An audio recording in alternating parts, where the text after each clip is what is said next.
about a 6/6 too terribly much. And Okay. Tiger being tapped out is going to be great. The Wisp is going to activate. 2 cards are going to be drawn. Carnosaur is going to be able to.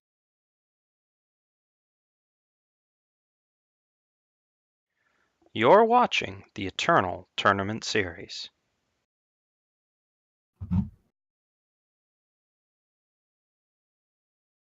And welcome back to round 6, the Eternal Tournament Series. This is the final round of Swiss before we cut to top 8.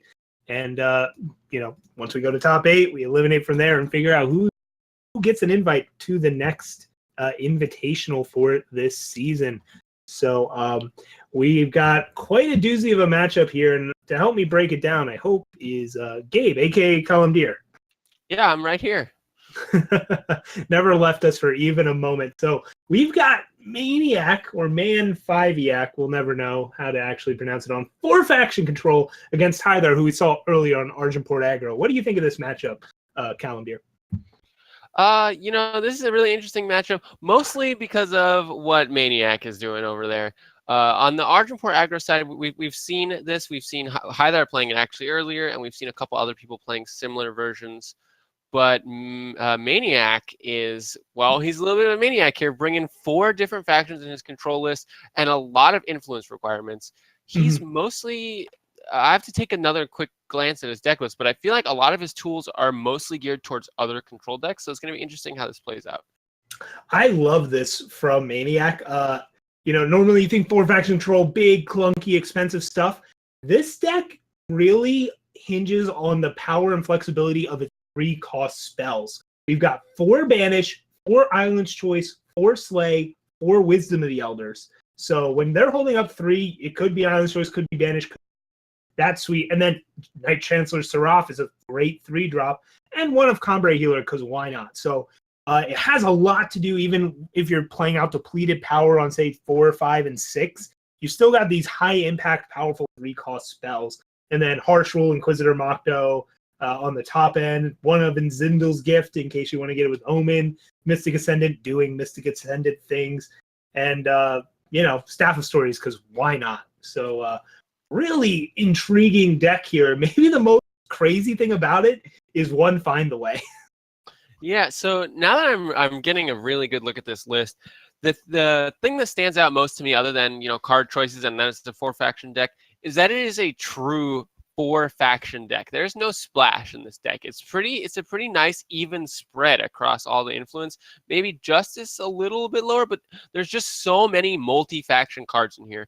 It's just trying to play some of the most efficient cards in the game across the curve, and it's actually not that heavily invested in the late game. It just has a lot of useful, like cards that are very useful in most situations. It's not a lot of these answers for very specific decks. It's trying to play the field as well as possible. Yeah, we always talk about how the influence system lets you trade off consistency and power level, and to the extreme where the power level of Man5iac's cards are just through the roof. There's not much you can do better at the 3-cost slot that we see here. But again, on the other end is HiThar Argenport Aggro list. We saw this earlier where it's just Bart and weapons and it works out. And we'll have to see how this matchup plays up, because Man5iac has quite a number of actual ways to pop Aegis and deal with Bart in this deck. 3 Varus Favor, 4 Desert Marshal, and a whole lot of cheaper, plus Harsh Rule on top. So we'll have to see how it plays out as players get ready to rumble. Yeah, even the one of Calimdir Healer can do its part popping in Aegis. Yep. So looks like HiThar has the play. Will open on a depleted Emerald Monument, pass over Man5iac, who's all premium seats. You got to craft those. You can't open up premium seats. So Man5iac dedicated to the cost here. Ooh, I really like the premium seat of Vengeance. That's a big one. Oh yeah, that's a good one. And HiThar turn 2, Paladin and Oathbook. Nothing to see here. Only has 1 threat in hand, but finds a second that. And in the meantime, Man5iac just deploying more power. Really happy to see no 2-drop threat from HiThar. Yeah. The slower the game gets, the better it gets for Man5iac. I mean, Oathbook is definitely a card to be feared on too, but usually you want to play it after you deploy a threat.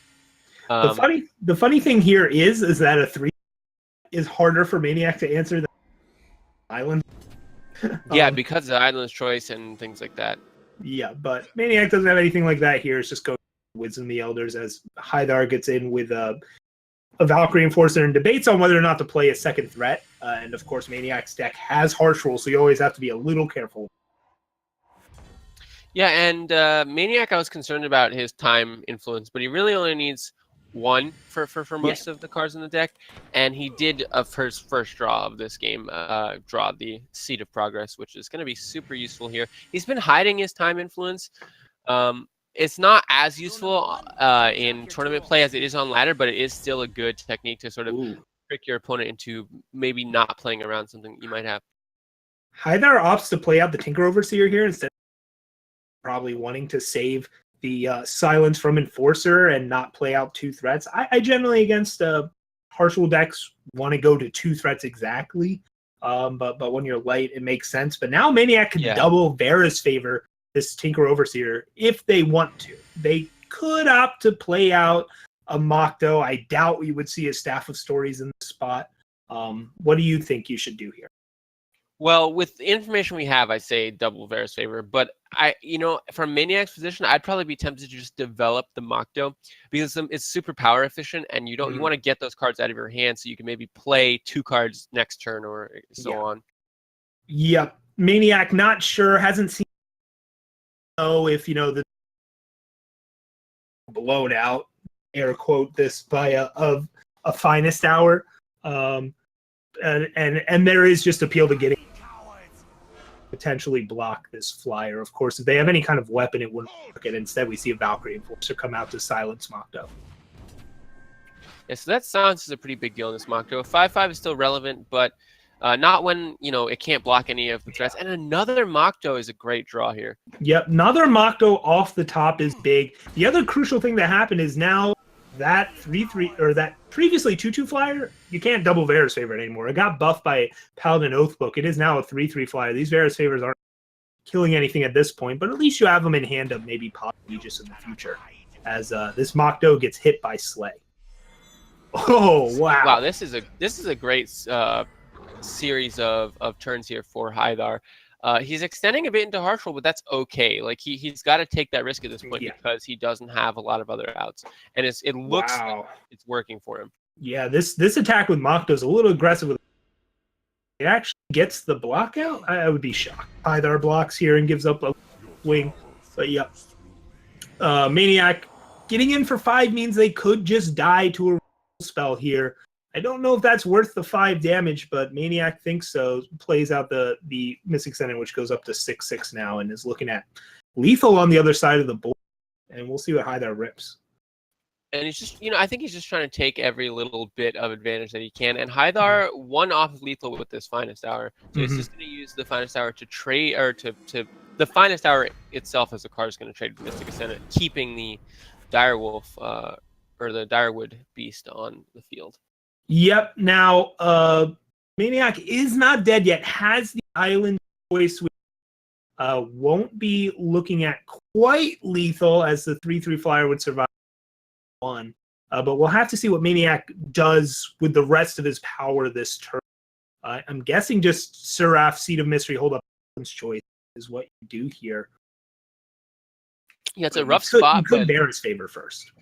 Yeah, it's a rough spot, but Maniac has outs on the top of his deck. He just needs to get there. HiThar needs to not draw another Finest Hour or a weapon or something that pushes him over the edge. Yeah, so I think Maniac's debate here is, do I use a not? I think you do. That 1 extra point of life could matter if you're looking at something like your opponent has a weapon that adds 1 attack to a unit. So yeah, Bear's favor comes out. An Oathbook triggering on Tinker Overseer.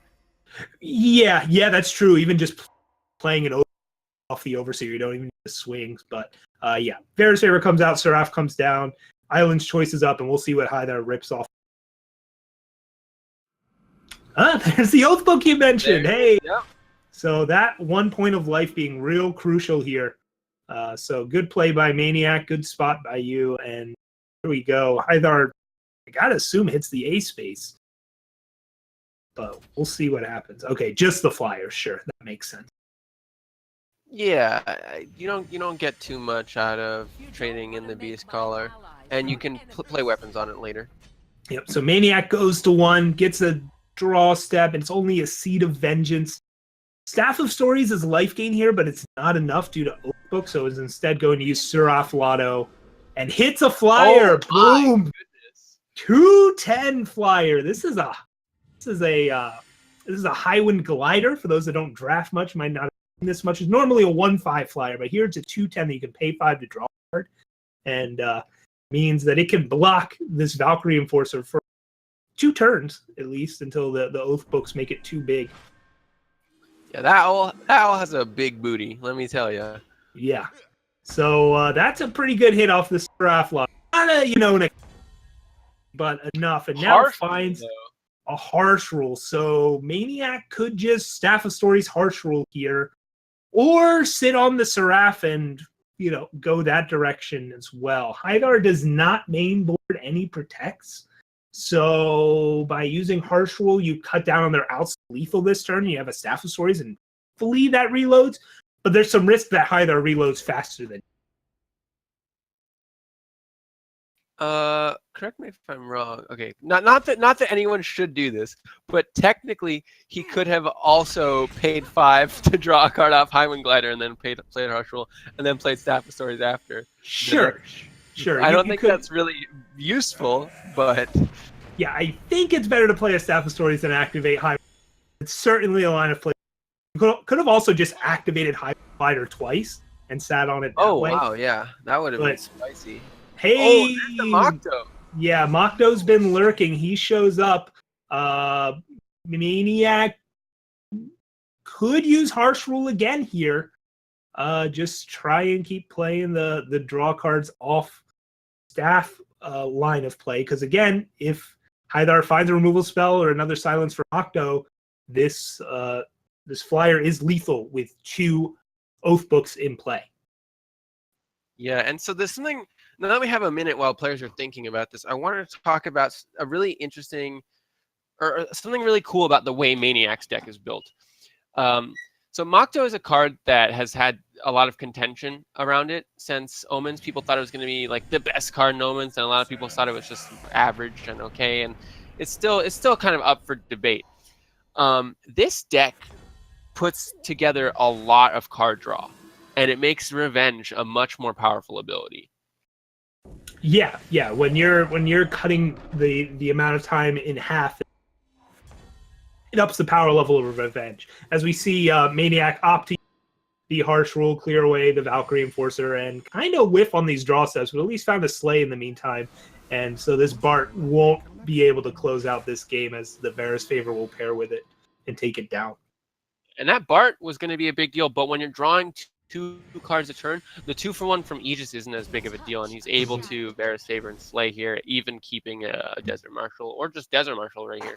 The problem with using Desert Marshal is that the Bard still gets buffed by the 2 Oath books that are already. Yeah. So, use a Slay here. HiThar has a pause because they have a Finest Hour, but looks like HiThar continues to whiff as Maniac finds a Seraph that can be activated. Yeah, and this is looking really good for Maniac. This is about as close as he could have cut it. He got all the way down to 1 before finally, setting up his win condition with a Mokto on the top of the deck and a Staff of Stories. And HiThar knows it, and he just concedes. Yep. This one's over. Staff is doing too much work. Argenport can be an aggressive deck, but it doesn't have the reach that fire-based aggro decks have, like Torch or Flame Blast or Obliterate, and we see it there. Weapons are nice, but not when you have no units in play. HiThar scoops it up. Yeah, and HiThar's deck, especially game 1, is geared towards these time mid-range decks. That's more what Argenport aggro is sort of aiming for. The number 1 enemy is not these more traditional control decks. This deck, I guess it plays out more similarly to Felon Control just because of the 1-for-1 removal, but it's really not a fair comparison because of Harsh Rule and the cards like Seraph. It's also difficult to compare it to TJP because it just has such a different removal suite, and the Moktos, and no Titan. That's the other big thing I want to talk about. He's trading off Titan for Mokto, basically. That's his answer to Flyers. About my mic issues, I'm trying to get them fixed. hopefully it'll be better moving forward. But yeah, Mokto doing a lot of work behind that garbage. Everybody knows it. So not too surprising to skew that. But yeah, going with time as almost the splash in this setup is a very different take on 3 to 4 faction control that you don't see very often, where it's really just almost JPS control splashing Mystic Ascendant, right? And just really, but there's so many time cards banished, Combrade, you can't really splash. Yeah, that's the thing. It's just not hard influence requirements. This is the biggest thing here. Yeah, he's really careful about playing any doubles. I mean, he has Harsh Rule, Wisdom, and a couple other double primal cards, and then he's got the 1 Azindo's Gift. But outside of that, he's keeping it very much single faction requirement for everything. It's mostly double primal that's a big deal, and then the double justice for Harsh Rule. But yeah, it's just so different from TJP or Justice Primal Shadow. Justice Primal Shadow suffers from some card quality issues along the way. I mean, yeah, sure, you have Kothon, which is amazing, but you don't get the same removal suite that Maniac is able to get, and you don't get quite as much. You don't get Mystic Ascendant, which is huge. Yeah. So as far as sideboarding goes, you got to imagine on HiThar's end, protect, sabotage. Those are coming in. Just make your units stick. Not sure exactly where you're cutting out. Probably some of the weapons, something like that, will get trimmed down. Maybe a couple Bloodletters. Maybe the Minotaur Lighthoof. I don't know if you want the expensive units. On Maniac's side, Auric Runehammer is something I would maybe think about bringing in. Anything else catch your eye? On Maniac's side, yeah, there's not too much stuff because you want to keep low to the ground. Healers are okay because they can answer, they can pop Aegis and they're like a blocker, but blockers are not as valuable in this matchup because of all the evasive units. I kind of like Eye of Winter because it's a repeatable effect and can be used to pop Aegis. And also, like you said, the Valkyrie Enforcer and Auric Runehammer are great. Yeah, this game is underway. That's a good point about Eye of Winter. It is slow, but once you get it set up, I mean, Argenport has no answer to that. The game is over. So would not be shocked to see Maniac bring that in, as HiThar is curving out here. Oh yeah, we got an Argenport Instigator and then into a Bartholo. Meanwhile, on Maniac's side, he's got a Combray Healer available to him this turn, which I think he might come down. But next turn, he also has Auric Runehammer to take care of this Bartholo, so maybe he doesn't think it's that big of a deal. Yeah, I could see Combray Healer just come down as a 2/5 itself.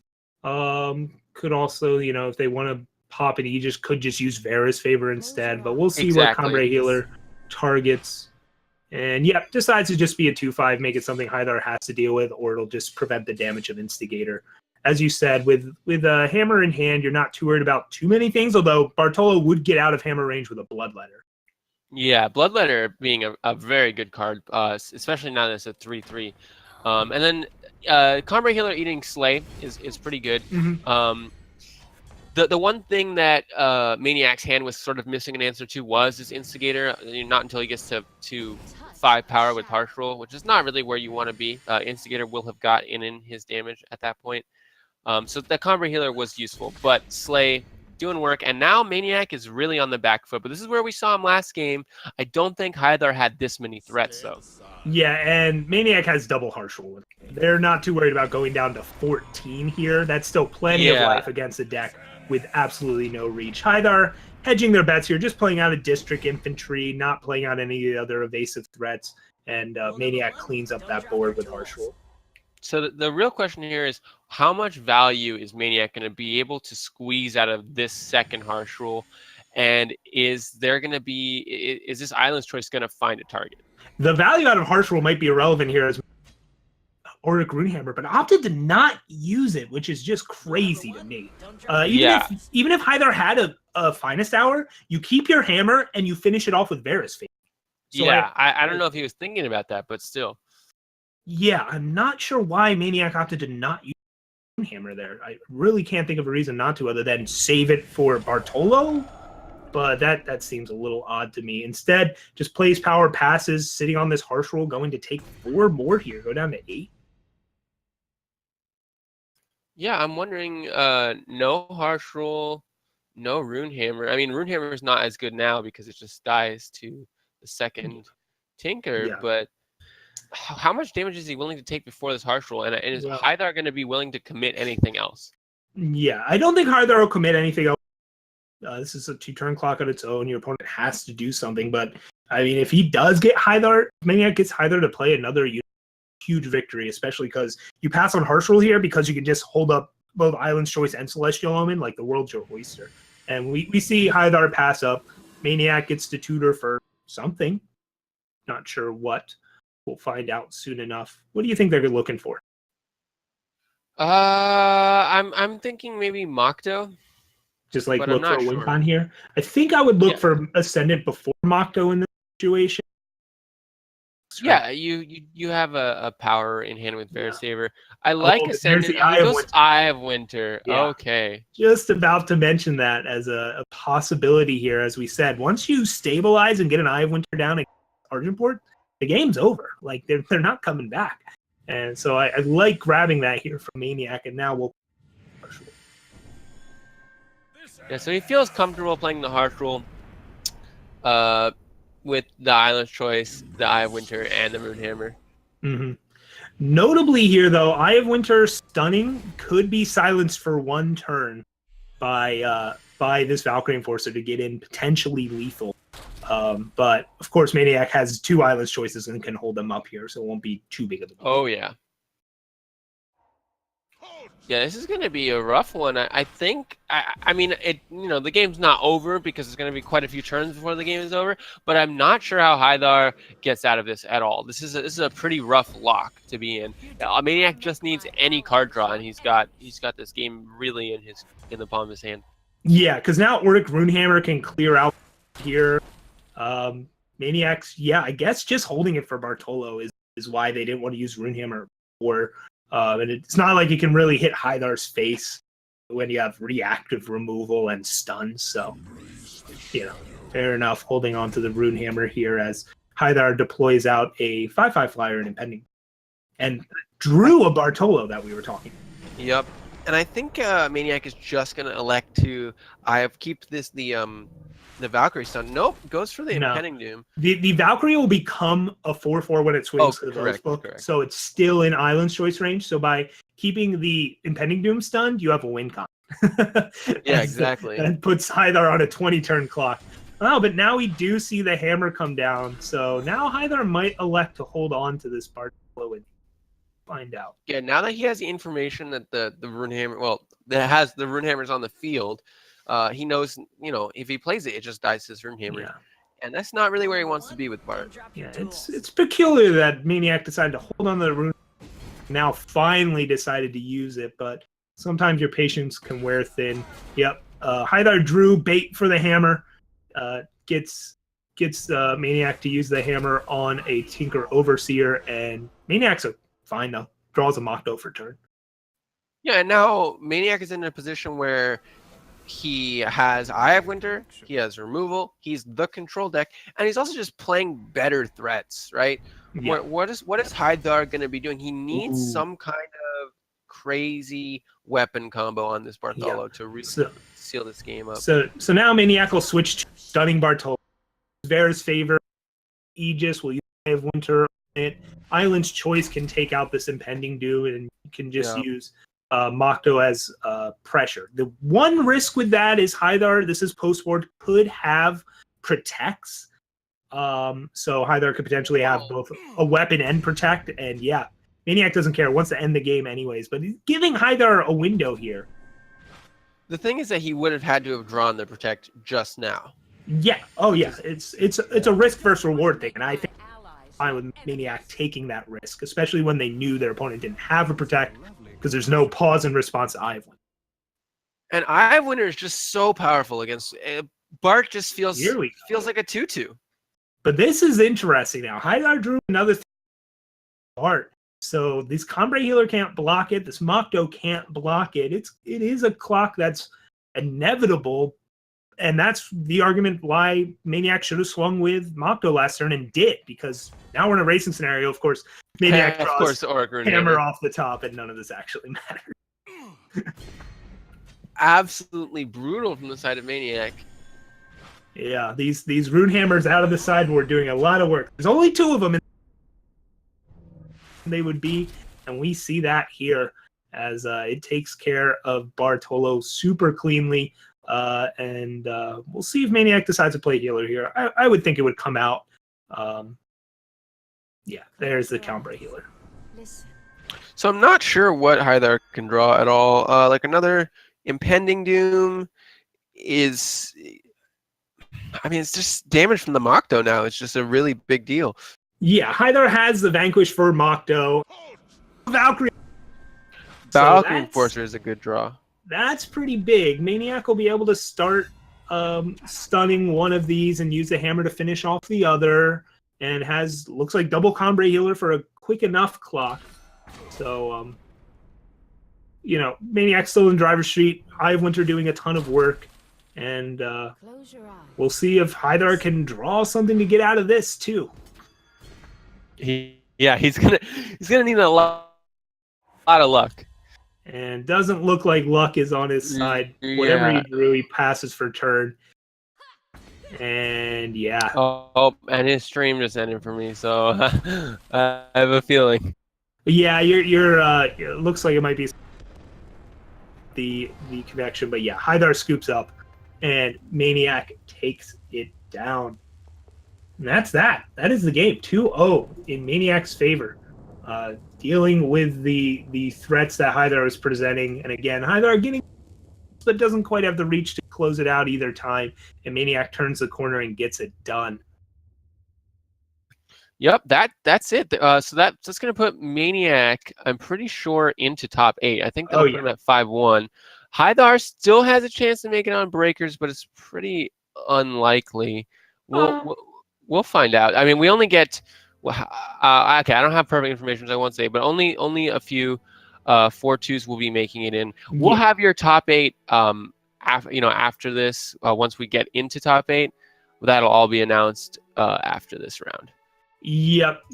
So Man5iac takes that, locks up top 8, as you said. HiThar has a shot. Still, there will be a few X2s that make it in. So we'll figure out the top 8 as these as the results come in, and we'll be back with all of that info in just a moment.